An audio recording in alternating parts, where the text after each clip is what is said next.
Top FM. More music variety. Top. Assalamualaikum warahmatullahi wabarakatuh. Semoga bawain satu inspirasi kita semua. Halo, apa kabar teman dimanapun Anda berada saat ini? Ya, senang sekali rasanya untuk kesempatan malam hari ini jumpa lagi dengan Bayu Ahmad di Special Broadcast Radio Singosari Top FM. Untuk malam hari ini masih di talkshow kita untuk menemani kita semuanya. Ya, masih bersama Universitas Peradaban Bumiayu yang nanti untuk tema malam hari ini yaitu mengenal lebih dalam farmasi peradaban. Yang dimana untuk temannya perlu kita ketahui bahwa dunia obat ini menjadi satu hal yang penting apalagi di masa-masa pandemi seperti saat ini. Dan ini farmasi ini orang yang nantinya meracik obat dan tentu ini menjadi hal sangat penting untuk kita ketahui bersama. Dan narasumber kita untuk malam hari ini sudah ada bersama saya yang tampan-tampan malam hari ini kebetulan sudah hadir. Ada Mas Lutfi Hidayat Maulana SKM MSI Kapro. Beliau adalah Kaprodi Farmasi Universitas Peradaban Bumiayu. Assalamualaikum Mas Lutfi. Salam. Mas Ya, Lutfi. apa kabar Mas Bayu? Alhamdulillah sehat. Seger banget Mas Lutfi. Iya, udah mandi sih jadi. Oke, kemudian juga ada Mas Saiful Prayogi Esfam, Ketua Ikatan Alumni Farmasi Universitas Peradaban. Assalamualaikum Mas. Lebih dekat lagi mungkin ke Omik. Iya. Oke deh. Kecil-kecil sampai rawit nih Mas. Iya, kecil-kecil udah menguasai dunia. Caplak sekarang Mas. Oh, sudah melakukan. Iya. Apa itu, Pak? Lombok caplak. Oh, lombok caplak. Bukan cengis lagi. Cengis lagi ya. Iya, lebih pedes. Lebih pedes lagi ya. Ya, Mas Lutfi dari asli Bumiayu. Saya asli Petuguran. Oh, Petuguran. Wah, Iya. dekat-dekat. Oke, satu rumpun ya gitu ya. Ya. Tapi Saya manusia pinggir waduk Mas. saya ingat jadi Nmes gitu loh. Iya. Kalau lihat Mas Lutfi itu kayak lihat Mas N bahwa aku rindu. Udah. Ada nostalgianya ya. Ada lagi ya. Bisa nyanyi Mas? Ya bisa sih sedikit-sedikit. Sedikit-sedikit. Kalau panjangan berarti bukan nyanyi. Iya. Kalau sedikit-sedikit. Kalau sedikit nyanyi aja. Kalau Mas Saiful asli Bumiayu? Asli Karangkemiri, Pekuncen. Pekuncen. Wah, Banyumas ya. Banyumas. Iya, tapi masih ya berbatasan lah ya, masih dekat-dekat banget gitu ya. Baik, untuk malam hari ini memang kita untuk tema kita Mas Lutfi dan juga Mas Saiful. Saiful ya, betul ya? Ya, Betul. Apa Mas Prayogi biasanya? biasa dipanggil Yogi. Oh, Yogi ya, Mas Yogi ya, yes, Mas Yogi. Kalau Mas Lutfi, Mas Hidayat atau Mas Ya, Lutfi saja. Mas Lutfi ya. Ya Mas Lutfi, untuk tema ke malam hari ini adalah mengenal lebih dalam farmasi peradaban, yang mana ini sebuah hal yang sangat luar biasa. Oh ya, Mas Lutfi sendiri udah berapa lama di Universitas Peradaban? Saya semenjak berdirinya Universitas Peradaban. Wah, 2015. 15 ya. Iya, akan berdiri 2014 akhir dan dibuka untuk prodi farmasi itu 2015. Oh, farmasi 2015. Jadi kami baru meluluskan satu angkatan tahun kemarin. Alhamdulillah angkatannya kerja semua Mas. Ini Mas Yogi termasuk. Ini termasuk Mas Yogi. Berarti Mas Yogi angkatan pertama, Mas? Angkatan pertama. Alumni angkatan pertama ya. Wah, sudah kerja. Alhamdulillah sudah. Ya, dan ini menarik Mas karena memang Bumiayu yang kota kecil lah ya, kota kecil ada fakultas farmasinya, ini sebuah hal yang sangat luar biasa. Mang sejauh mana sih Mas kepentingan dari Universitas Peradaban Bumiayu dengan adanya farmasi ini? Kok begitu pentingnya membuat fakultas peradaban? Jadi ini ya, kami kan sebenarnya meneruskan dari cita-cita Profesor Yahya Muhaimin ya, bahwa untuk mendirikan pendidikan ya yang terjangkau di masyarakat Bumiayu dan sekitarnya. Dan untuk farmasi sendiri kan tergolong jurusan sains ya. Nah, dari universitas itu kan harus ada syarat untuk sainsnya berapa persen. Nah kebetulan setelah disurvei itu yang dibutuhkan masyarakat paling banyak itu di farmasi yang paling menarik gitu kan, paling laris juga untuk saat ini. Karena untuk kesehatan kan banyak ya Mas. Iya betul. Jadi yang pertama paling favorit itu kedokteran. Ya. Ya, nomor 2 itu farmasi. Terus keperawatan ya Mas Yogi ya. Ketiga itu. Perawatan iya. Karena perawat kan butuh terus Iya, gitu betul. ya. mungkin untuk kedepannya ya semoga sih di peradaban juga ada keperawatan karena dibutuhkan gitu kan. Nah terus ada kebidanan kan sekarang sudah tidak terlalu ramai seperti dulu. Terus kesehatan masyarakat. Nah itu kalau kesehatan masyarakat masih di kota-kota besar, Mas. Tapi kalau di kota-kota kecil itu farmasi sangat dibutuhkan karena apotek itu butuh untuk tenaganya, Mas, tenaga kefarmasiannya. Karena sekarang, apalagi sekarang dengan adanya SK tahun 2017 ya Mas Yogi ya, yang mengharuskan nanti di tahun 2019 dan 2020 itu yang menjadi tenaga teknik kefarmasian minimal D3, Mas. Minimal D3. Minimal D3, bukan SMK lagi. Nah, jadi peluang itu muncul ya di sini di farmasi dan alhamdulillah sampai sekarang bisa berjalan terus menjadi ikut jurusan favorit, padahal jurusan baru ya. Jurusan baru tapi udah favorit. Iya, jurusan baru kan jurusan favorit di sana kan ada PGSD, adanya PGSD, manajemen. Nah, farmasi ikut di dalamnya dan teknik informatika yang sekarang sedang booming.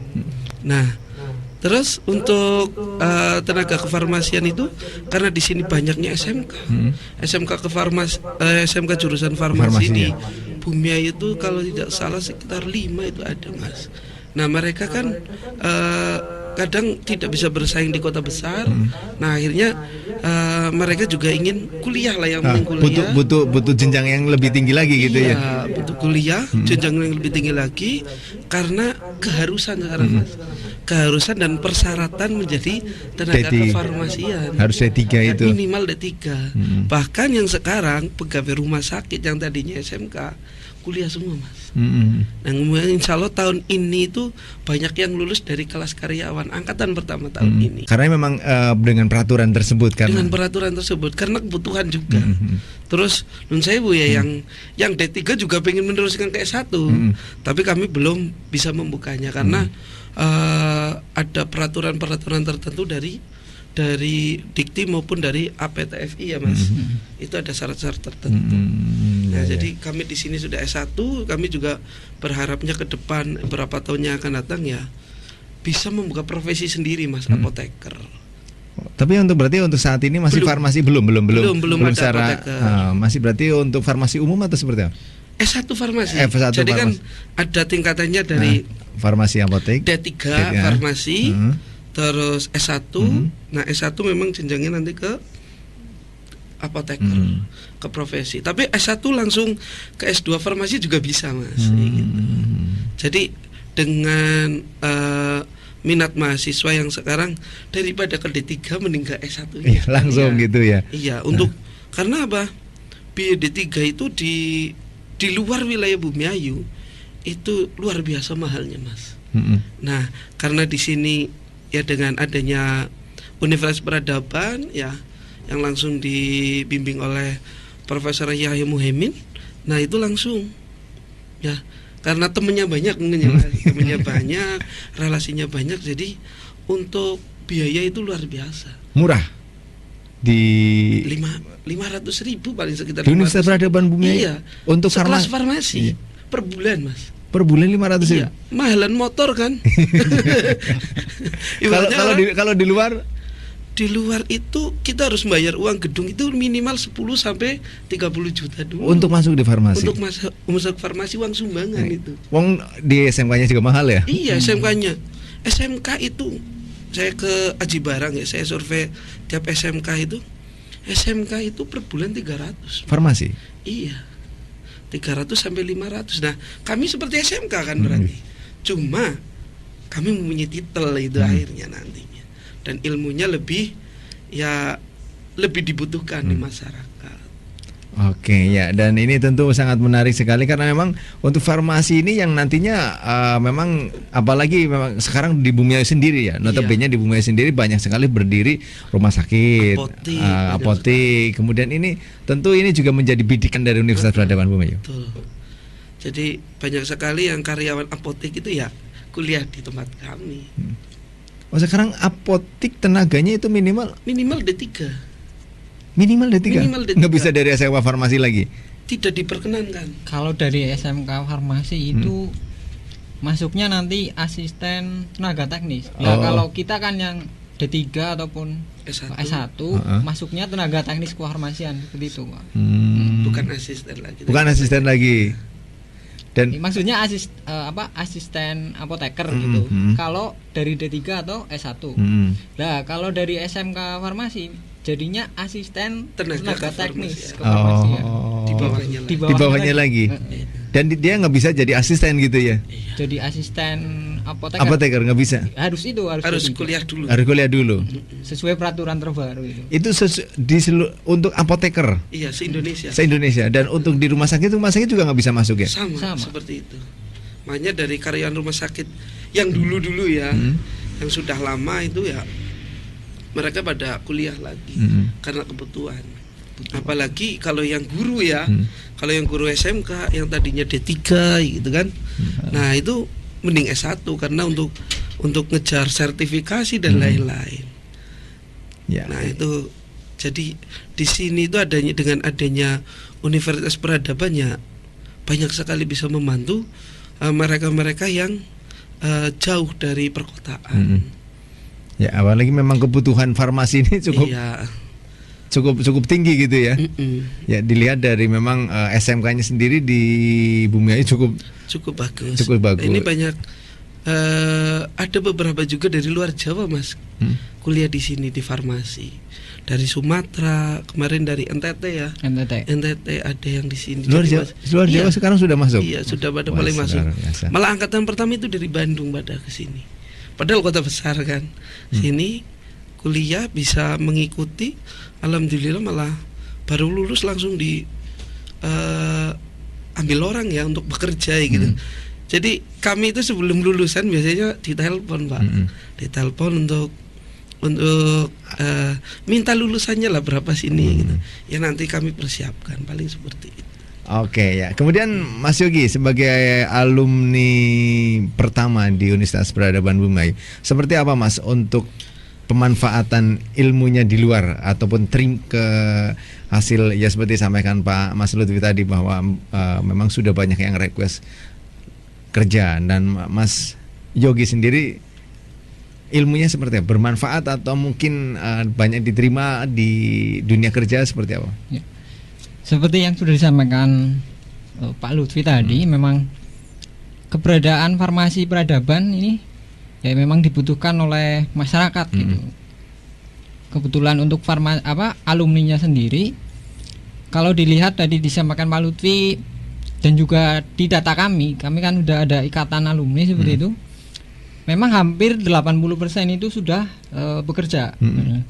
Dengan fakta yang ada seperti itu, berarti tentu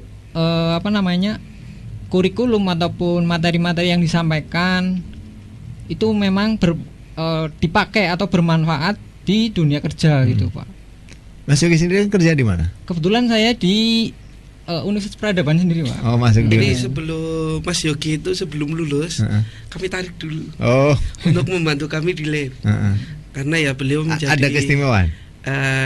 Ini yang tertinggi nilainya. Oh, IPK berapa Mas? 3, sekian. 3,sekian. Berapa ya? 8 atau berapa? Oke. Oh, jadi sekarang di Universitas Peradaban. Iya. Untuk banyak teman-teman yang lain kebanyakan di mana Mas? Dari data yang Mas Yogi himpun. Kebanyakan di pelayanan kefarmasian, berarti di klinik ataupun di rumah sakit, di apotek. Tapi ada juga yang diterima di industri, dan juga ada juga yang ini sedang studi lanjut untuk S2 gitu. Kalau yang di industri itu berarti nanti bagiannya apa Mas Lutfi? Industri untuk S1 ya tatarannya mungkin bisa jadi di bagian QC-nya, QC, quality control. Untuk industri obat dan masuknya di industri obatnya itu ya. Wah, sangat berarti. Jadi farmasi itu bukan hanya sekedar ngurusin apotek, ngurusin rumah sakit yang berkaitan dengan obat, tapi lebih dari itu.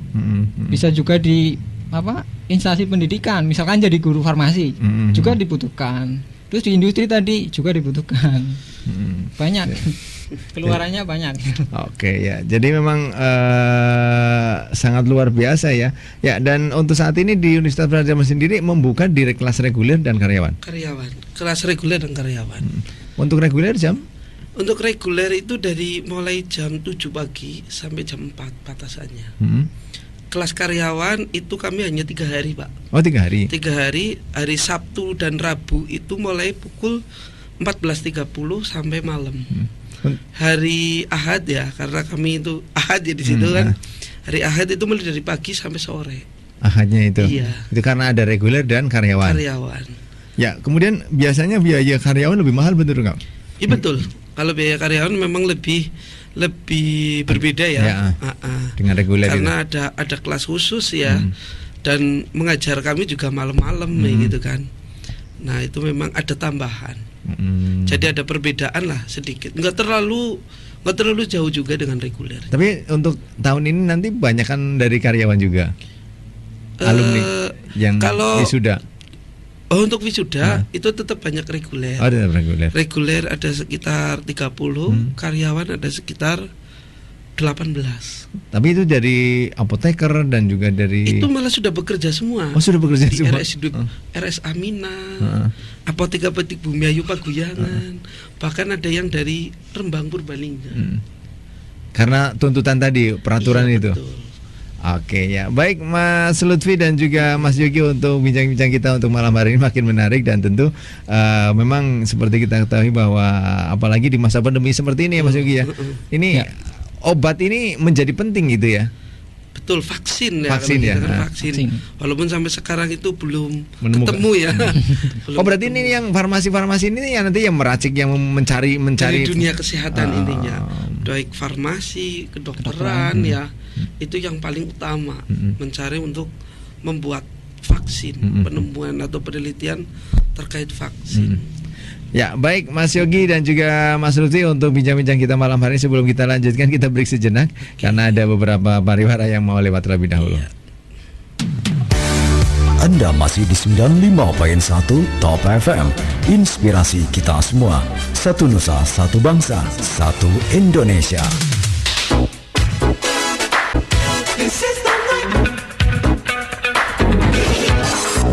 Ya, baik teman ya, masih di 95.1 Inspirasi kita semuanya dan masih bersama Bayu Ahmad di podcast Radio Singosari Top FM. Dan jangan lupa untuk teman ya, untuk malam hari ini ya, untuk yang ada di rumah juga bisa mengakses siaran kami di live streaming kita yang bisa temannya dengarkan di Radio Top FM 951, dan juga temannya bisa mengakses kami di video streaming Top FM Bumiayu di channel YouTube kami dan juga di Facebook Top FM 91 Bumiayu.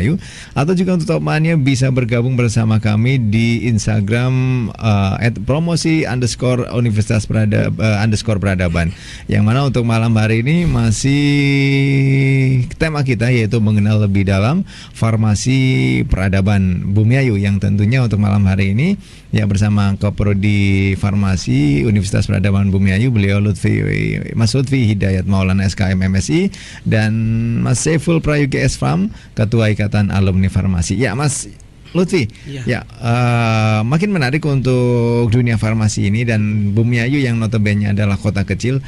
Tentu ini apalagi Universitas Peradaban Bumiayu ini adalah kampus yang tergolong masih muda lah ya, masih fakultas yang juga tergolong masih muda, dan tentu ini untuk daya saing alumninya seperti apa Mas di luar sana? Ini untuk daya alumni, mungkin Mas Yogi yang bisa menjelaskan karena alumni langsung ya. Ya, gimana Mas Yogi? Persaingan menjawab tantangan apalagi untuk saat ini di dunia kerja, dan sebagai lulusan alumni Universitas Peradaban Bumiayu, atau mungkin wah kamu dari Universitas Peradaban Bumiayu kayaknya gimana, atau mungkin ada tanggapan-tanggapan seperti itu atau seperti apa? Sepertinya sih tidak ya Pak. Nyatanya banyak yang sudah bekerja seperti itu. Yang sudah bekerja itu kebanyakan ada di Purwokerto, yang notabene kan di sana ada Universitas farmasi juga di sana. Kemudian ada yang di Bekasi, ada yang di Jakarta juga. Ada yang di Solo, terus ada yang di Sumatera seperti itu.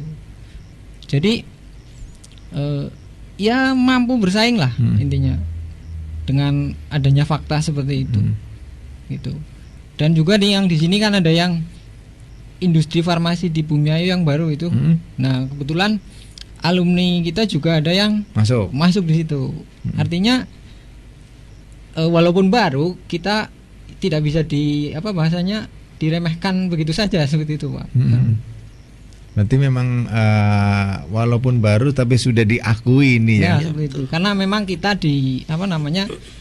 dosen-dosennya juga tidak terlepas dari dosennya. Tidak terlepas dari dosennya tentunya. Dosennya berkompeten, terus kita dididik istilahnya dengan baik gitu di Universitas Peradaban, di prodi farmasi seperti itu. Ya, kemudian Mas Lutfi, dari pihak dosen sendiri dalam